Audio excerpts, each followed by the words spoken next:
Today on the Perception and Action podcast, a look at the recent systematic review of decision-making in team sports. Is decision-making best explained as being emergent, mental model-driven, or both? Is this an example of an area where direct and indirect theories of perception need to be integrated? So it's time for a call to action. Hi, this is Rob Gray from Arizona State University. I've been on a now over 25-year journey as a researcher, professor, and high-performance consultant to understand how we acquire and adapt our perceptual motor skills. Welcome to the Perception and Action podcast, where I discuss how psychological research can be applied to improving performance, accelerating skill acquisition, and designing technologies. Before we get to today's topic, I want to tell you about my new book. Yes, I've written a new book on skill acquisition called How We Learn to Move, a revolution in the way we coach and practice sports skills. It covers the ecological approach to skill from different angles, including practice design, the CLA, coaching, youth sports, designing technology, injury prevention, and using analytics. So I hope you will consider giving it a read. You can find the book on Amazon or by going to perceptionaction.com/book. Now on to the show. In today's episode, I want to look at the topic of decision-making in sports. This is a topic I've covered a few times already. In episode 117, when contrasting shared affordances with shared mental models. In episode 143, when looking at naturalistic decision-making. And in episode 173, when looking at training emergent decision-making. So I guess this is part of a series now. Here, I want to look at a paper published last year by Ashford, Abraham, and Poulton, which is a systematic review of this topic. I'm going to talk about the results and give some of my own analyses here and there. The authors begin the paper by categorizing the different theories, and as we'll see, the research in these areas into three groups. Quote, 3 clear perspectives have emerged: information processing, ecological dynamics, and naturalistic decision-making, that are born from inherently different views of human behavior. The crux of the debate typically revolves around a player's access to memory representations in the decision-making process. From an information processing account, players are seen to make decisions through a process of selection from formalized responses that are stored in memory. In contrast, the ecological dynamic perspective proposes that decisions are made through online perceptual control, where perception and action are coupled through the information available in the environment absent of cognitive resources. Finally, in naturalistic decision-making, it is argued that decisions are made through a recognition prime process that alters from situation to situation according to the decision-maker's familiarity with the perceptual information available, visual, auditory, etc., and their context-relevant knowledge base. In this theory, the decision-making process happens through one of 3 levels. Simple match represents a case in which the decision-maker recognizes a situation as typical as the goals, cues, expectation, and action response present themselves in an obvious fashion. 2, diagnose the situation where the information is not provided in a typical fashion. Using a process of rapid storytelling through mental simulation, the decision maker has to clarify the goals, cues, and expectations through a process of diagnosis to restore typicality and come to a decision. Finally, 3, evaluate a course of action, where the information available, goals, cues, and expectation, is recognized, but a course of action does not immediately present itself. As such, a course of action is rapidly mentally simulated, considering intended and unintended consequences to disregard or select an appropriate course of action. End quote. So first off, I have a problem with the author's description of the ecological dynamics approach to decision-making. It is one that I raised back in episode 382. The authors are confounding online versus offline information with direct and indirect perception. Or stated another way, they're breaking commandment number 10 that I discussed in my last episode, thou shalt change from experience. Stating, as the authors do, that the ecological dynamics approach to decision-making is equivalent to using information online available in the environment is incorrect because it doesn't capture the fact that through direct learning, we also learn to use quote-unquote offline information to make decisions. Let me try to illustrate this point again with a concrete example. Imagine a tennis player trying to decide whether to play a forehand or a backhand shot when returning the ball. This decision obviously depends on online information, optical information specifying the direction of the shot. But from an ecological perspective, it also depends on offline information, on the pattern or structure of the events the athlete experiences. This was modeled nicely in a 2000 paper by Yamamoto and Gohara.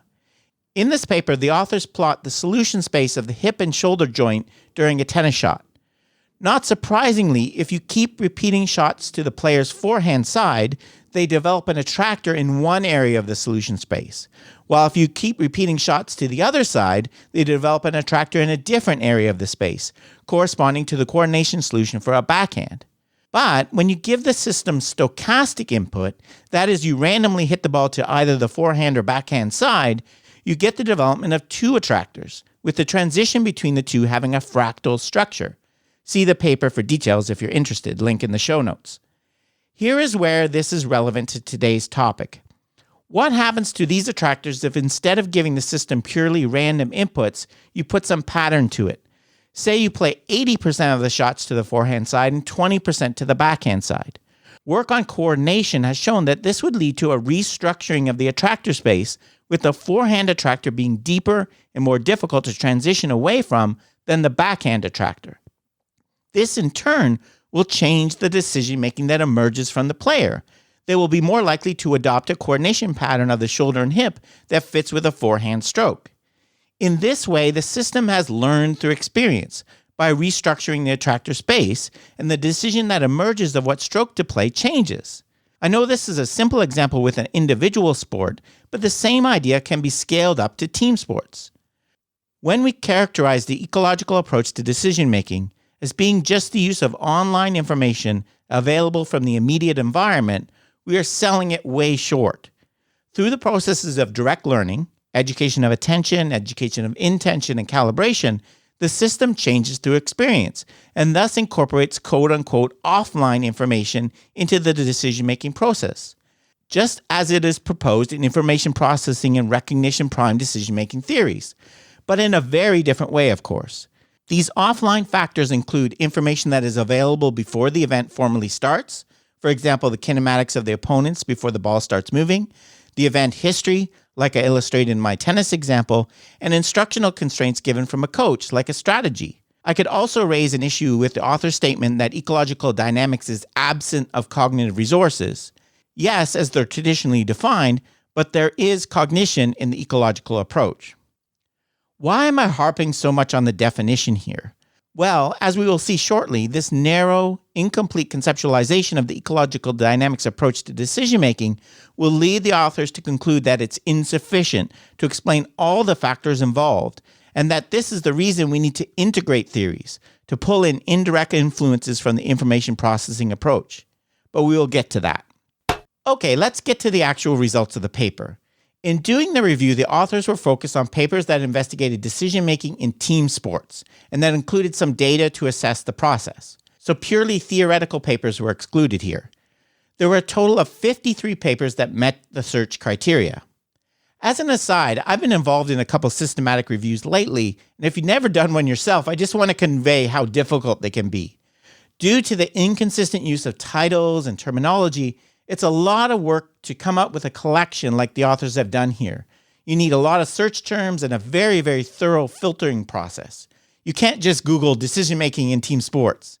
So kudos for the authors on their very hard work here. An initial thematic analysis of the 53 papers revealed that they were clearly aligned with one or the other of the three approaches I discussed at the start of this episode. There were 25 papers in which the perceptual cognitive expertise from an information processing view was investigated, 18 in which perception-action coupling from an ecological dynamics perspective were studied, and 10 that looked at recognition prime decision-making. The ecological dynamics studies, many of which I've discussed in the previous episodes I mentioned earlier, were mostly from rugby union and soccer. Not surprisingly, the results from each of the groups gave different explanations for how expert players make decisions. Quote, the 16 studies on perceptual cognitive expertise appear to agree that expert decision makers possess a larger database of task-specific information. This database of information is described as a catalyst for the retrieval of task-specific mental representations that can be grown and refined to facilitate each stage of a perception, cognition, action process, end quote. An example of results from the ecological approach was, quote, 10 studies explored the process of synergies, co-adaptation, and shared affordances within team decision-making behavior. finding that national-level rugby players covered a greater width of the pitch in attack and defense relative to their regional colleagues when the width of the pitch was increased, suggesting a collective movement response to changes in task constraints. Collective movement was also identified when an attacking team had a numerical advantage and when the number of football goals on the pitch was increased. This was attributed to the notion of co-adaptation, where teams implicitly adapt their collective response to changes in task constraints within the performance environment. End quote. So I should point out, as the paper goes on, the authors do have some statements like this indicating that the system can change with experience in the ecological approach. In terms of exemplary findings from the recognition prime decision-making camp, quote, Mulligan et al. Reported that expert ice hockey players identify patterns of play that encapsulate salient information in an attempt to assess the typicality of the situation. Johnston and Morrison found that expert rugby league players also possess higher levels of pattern recognition and tend to make decisions with little conscious thought when a situation is typical. End quote. So not surprisingly, different theoretical explanations for decision-making in team sports. But there's also something here that is really important to consider that I was expecting the authors to analyze at this point in the paper. That is, how decision-making was assessed. How did the athletes respond to indicate their quote-unquote decision? I would have really liked to see the authors to be more clear on this in their summary table. For example, what do they mean by lab-based task or quote-unquote action research? Critical for distinguishing between the different theories is knowing whether the participants express their decision passively through a button press or a verbal response, or whether the decisions were assessed based on actions, what they actually did with the ball, for example. This is not really clear in the paper. To be fair, the authors do consider this in the discussion section, and I will get to that, but let's do a bit of my own analysis first. Why is the issue of response mode so important? It is because in the ecological approach, we make a clear distinction between what we call knowledge of and knowledge about. To explain, I will use a quote from a paper by Audie and colleagues I reviewed back in episode 319. Quote, it is also of relevance that in ecological dynamics rationale, questioning methodology used by a coach needs to be responded to by an athlete's actions, not verbal responses. With respect to this crucial differentiation between emergent actions and verbal responses in practice, it is important to note that Gibson distinguished between knowledge of and knowledge about the environment. On the one hand, in sport, knowledge of the environment supports functional actions.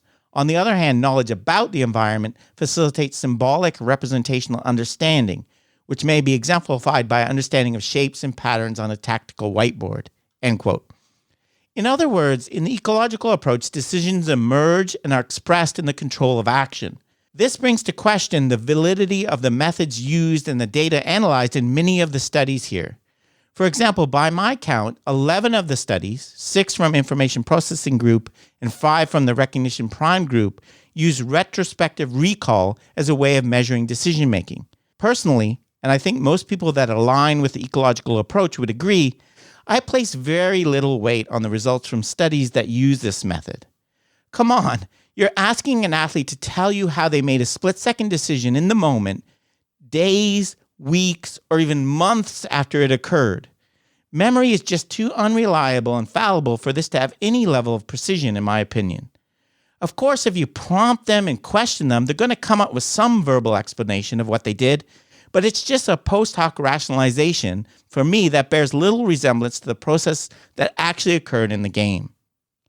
The other main method that was used in the vast majority of the studies in the information processing and prime decision-making approaches was passive responses to an unfolding scene, whether it's a verbal indication of what the decision would be or pressing some response button while watching a video. By my count, 19 of the 25 papers in the information processing group collected this type of data. What's wrong with this method? Well, there's tons of evidence to suggest that this kind of passive decision-making is completely different to the task which requires the athlete to act on their decision.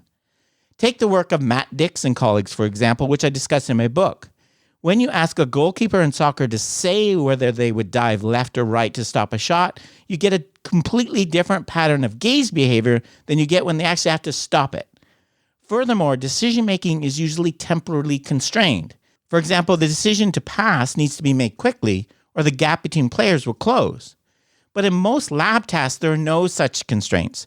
The participant can respond whenever they like or have an unreasonably long amount of time to do so.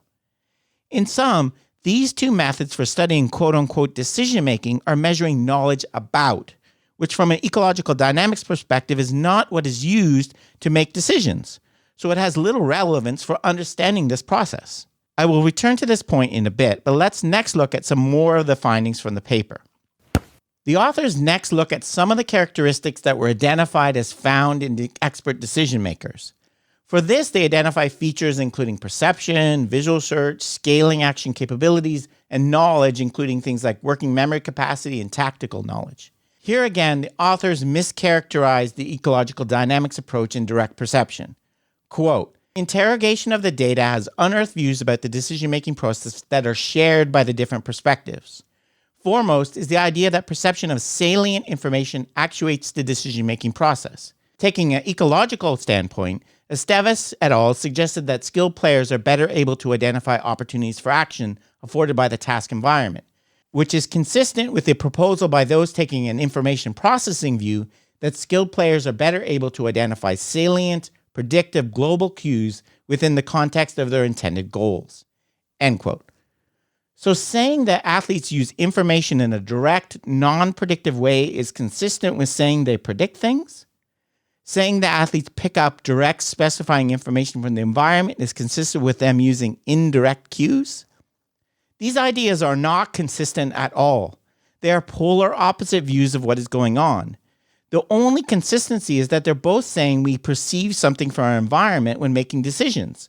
But what we perceive, Gibsonian information versus cues, the quality of the information, specifying versus impoverished, and how we use it, directly versus indirectly by enriching it with stored knowledge, are completely different.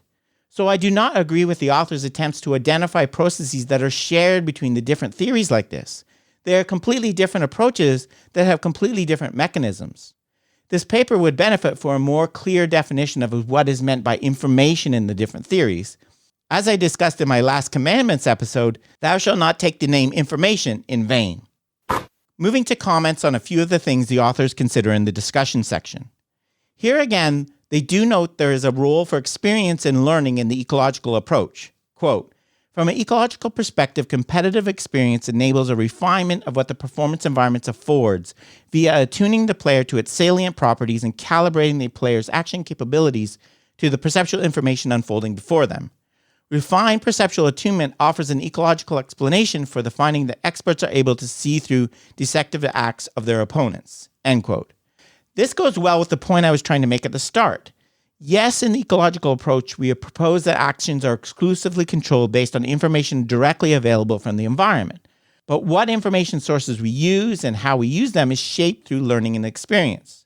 Thus, ecological dynamics is not trapped in the here and now of exclusively using online information. It is also influenced by quote-unquote offline factors like in the deception example the authors give. The authors next give a consideration of the research methods I was looking for a bit earlier in the paper. Quote, from the findings, 3 distinct methods were unearthed, which included real-time in situ experiments on field and lab-based, a posteriori assessments of the decision-making process, and verbalization methods. From the thematic analysis, it is clear that the research perspective adopted by the authors has driven the method taken to assess the decision-making process. Put simply, in the assessment of decision-making in team sports, paradigm seems to drive method. End quote. The authors then give a good discussion of the limitations of the different methods used. Quote, unsurprisingly, the same questions, that is the validity of the research, present themselves for articles that employ verbalization interview methods alone to assess the decision-making process, as task and environmental contexts are often ignored or over-exaggerated. Unquote. So similar to the points I was making earlier about retrospective recall and passive responses. Focusing more specifically on the limitations of research on decision-making from an ecological approach, quote, as a result of these findings, there are key limitations in the methods adopted in the articles reviewed in this paper. Researchers focusing on ecological dynamics have focused on small, decontextualized subphases of team sports, such as 2v1 situations in rugby union or 1v1 situations in basketball, which somewhat ironically can lack representativeness because they do not fully capture variance in the complexity, typicality of the criterion environment. End quote. And relatedly, quote, this body of work overlooks the importance of tactics and strategy, which are frequently highlighted as a key variable in successful decision-making in numerous articles included in this review, end quote. While I agree that the role of tactics and strategy need to be studied more from the ecological approach, for me, what has been done so far is a necessarily simplified, but critically not decoupled or decomposed, approach to make the problem more understandable. If we included all the possible constraints and information sources present right from the start, it could make the problem intractable. For me, researchers studying decision-making from this perspective are using a similar approach to what I use in my research on baseball batting. I started with just information from the ball flight, then added advanced kinematics from the pitcher, then added game context from things like the pitch count and runners on base. I'm confident that research on decision-making from an ecological dynamics perspective will follow a similar trajectory. And the authors do recognize this also. Quote, the reduced quantity of papers aligned to ecological dynamics may be a function of its recent arrival on the team decision-making landscape, having been built on previous theoretical perspectives of dynamical systems theory and ecological psychology. Furthermore, the uneven representation of perspectives in the included papers may highlight the empirical challenges imposed on research taking a more holistic view of the problem. Therefore, it's important not to dismiss the work purely on the quantity of evidence, end quote. Finally, I want to address the two main recommendations that come from this paper, one methodological and one theoretical. First, in this paper, the authors are essentially arguing for a purely empirical, atheoretical approach to research in this area, or at least an approach that is not biased towards one theoretical perspective. Quote, researchers are often guilty of taking a firm theoretical stance and presenting just one side of the argument when making sense of the coaching problem and when interpreting their findings. All 5 of Correa and colleagues' papers, which take an ecological dynamics approach, make the assumption that mental representations do not exist in the decision-making process, leading them to ignore the question regarding the presence-absence of cognitive mechanisms in their method. We would argue that this approach demonstrates high levels of confirmation bias in reference to the research questions they pose. Consequently, future research investigating player decision-making in rugby union from the ecological dynamics perspective should employ methods that will test their conception of the decision-making process, not simply confirm it. In a similar path, end quote. And quote, the findings from the systematic literature review suggest that the future research attempting to understand and assess the decision-making process should combine the use of real-time, a posteriori retrospective, and verbalization methods, end quote. For me, this recommendation is problematic for a few different reasons. First, as I've already discussed, some of the research methods the authors are encouraging to be part of all studies, in particular retrospective recall, responses that are uncoupling perception and action, are ones that those of us that take an ecological approach feel, and are backed by several research findings already, that are addressing something completely different that is not relevant to understanding decision-making in sports. Why would I take the time to collect the data that I feel is pretty much irrelevant and I see no real value in for this purpose? Second, if, as the author suggests, we design studies that look for both emergent decision-making and mental models at the same time, i.e. we use an atheoretical or multi-theoretical approach, we are breaking commandment number 9 I talked about last week. Thou shalt not make unto thee any mental image or likeness of anything. As I explained in my last episode, in the ecological approach, we deliberately and stubbornly try to see how much of behavior like decision-making can be explained by information from the environment, how it is coupled to movement, and changes that occur through direct learning. Leaving open the possibility of the existence of mental models drastically weakens this approach, as it allows for easy outs when the going gets tough in finding information movement control laws. And as I discussed in my last episode, it doesn't really explain very much anyways. So all the players on a team decided to run a particular play using a shared mental model. What happens next? Who looks at this decision and what do they do with it? Do all the players just press their Xbox controllers at once? Finally, as I discussed back in episode 378 when talking about achieving balance, I think having to test all possible theories in every study is a waste of resources. There's only so much time and number of conditions an experimenter can include in a study. Taking a firm theoretical stance, which the authors of this paper oppose, allows for those resources to be put into testing the subtleties of the theory and developing them more effectively. The second main conclusion that the authors make in their paper is that the integration of direct and indirect perception is required to explain all the factors involved in decision-making. Quote, an impartial appraisal of the data suggests that each perspective contributes to our collective understanding of decision-making in team sports. Decisions on how to act may be emergent, may be a product of a simple match, or require high-level diagnostic or evaluative processing. Therefore, the empirical evidence suggests that decisions can be placed on a continuum from bottom-up emergent behavior to top-down evaluation, according to the level of cognitive processing invested in the process. End quote. End quote. It is our belief that the literature associated with understanding decision-making in team sports is selling itself short by failing to integrate ideas, accepting conceptual ideas over empirical evidence, and accepting evidence and impractical implications from unrelated sports and contexts that are fundamentally untested in the team sport domain. At present, research in this area is driven by specific perspectives that lead to interpretations of findings that fall victim to bias. It may be better for empirical investigation of decision-making in team sports to be shaped by the rules of the sport and the data examined through a variety of theoretical lenses to explore what happens, what works, and why. End quote. Again, there are a few problems for me here. First, as I explained in detail in episode 382, online information is not synonymous with direct perception. This error can be seen again in this paper by the authors equating of the idea of simple match from Klein's recognition prime decision-making with emergent direct perception in decision-making. In Klein's model, a simple match is a stimulus or cue response pairing that doesn't require any processing or interpretation. It leads directly to a certain decision being made. Although on the surface this sounds a lot like direct perception, it is not. The reason is that a simple match could be made between a decision and any abstract cue in the environment learned through practice. For example, imagine that an ice hockey team has been told by their coach that when the defensive team is playing two players up high, they should dump the puck in the offensive zone instead of trying to carry it in. This creates a simple match. When I see two in front, I immediately decide to dump the puck in without any need for evaluation or interpretation of what I'm seeing. This is different from direct perception for a couple reasons. First, the decision is driven by an abstract cue rather than information in the Gibsonian sense. There is nothing about two players that creates an affordance for dumping the puck in. It is a learned association between a decision and an abstract cue. In the ecological approach, decisions are based on specifying information. That is information that directly tells us about an action-relevant variable, how much time you have, what direction something is moving, etc. Second, a simple match is a discrete binary decision. The cue I used in the match is not used in any way before the decision is made. I see the cue, I decide. A simple match does not tell us how the decision leads to an action, how it's executed. Presumably, a simple match leads to a motor program stored in memory for dumping the puck in to be triggered, but that's not really discussed. Nor does it tell us anything about what happens next. Presumably, the athlete needs to wait for another cue.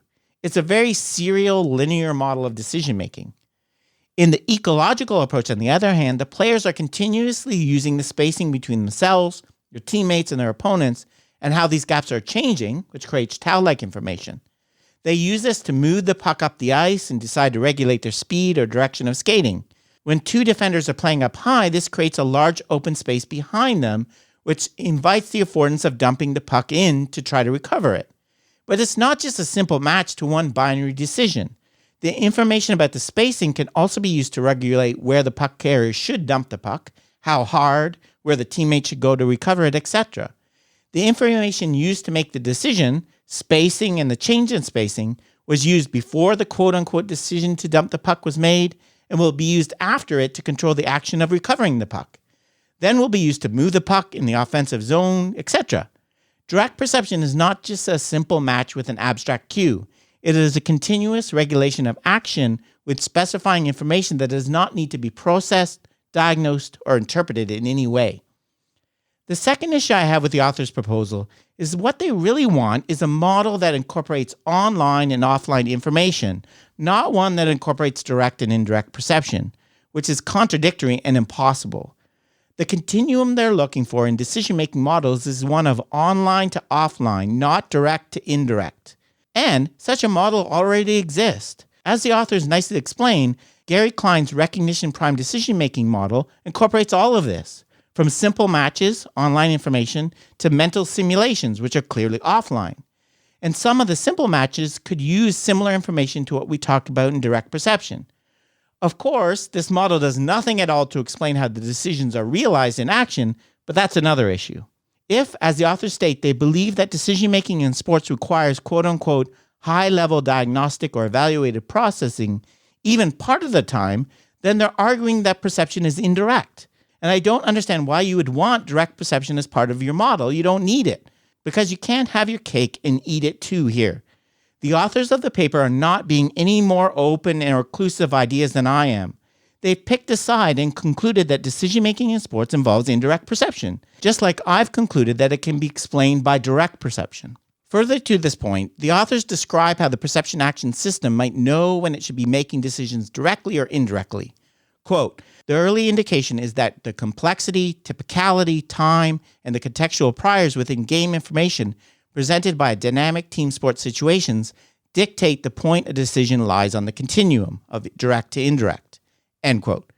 So essentially what you have here is a system that takes in a bunch of information from the environment, combines it with prior knowledge, diagnoses it, and processes it, and then tells you, in this situation, perception can be direct. So you don't need to do any processing or interpretation of the information. Can you see how contradictory that is? That's like saying I'm going to continuously watch my child to decide in which moments they can be unsupervised. Like I've said before, any model with an indirect component is an indirect model. If you accept the theory of direct perception, it means perception is direct all of the time. There is no way that it can be indirect only some of the time without some indirect process supervising the whole thing. So again, what the authors propose is in no way, shape, or form an integrative model of direct and indirect perception. So in sum, this paper is really good in many ways. It brings together a lot of different research and decision-making in team sports and compares it and contrasts it in interesting ways. This was really needed at this point in time as the literature is really scattered. But as I've explained, I don't agree with the author's main conclusions and recommendations. I came to find this paper because there were a few people on Twitter that pointed me to it as an example of a model that integrates direct and indirect perception. While I thank them for leading me to an interesting read, it does not achieve this at all. It is proposing that we need a model of decision-making that incorporates offline and online influences.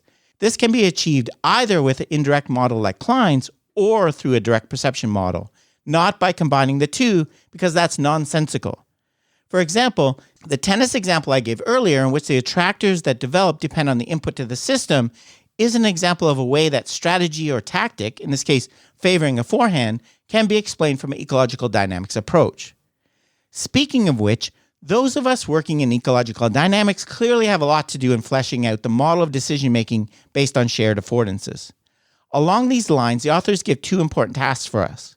First, as they point out, we say that we learn our action capabilities and those of our teammates, but we don't really talk about how long this takes or how it's shaped by constraints. Second, as they note about the rugby research by Correa and colleagues, we really have not dug into the role of tactics and strategy enough yet. As I discussed at the start of today's episode, these quote-unquote offline influences can be explained in direct learning theory as changes in constraints, which lead to changes in calibration, education of attention, etc.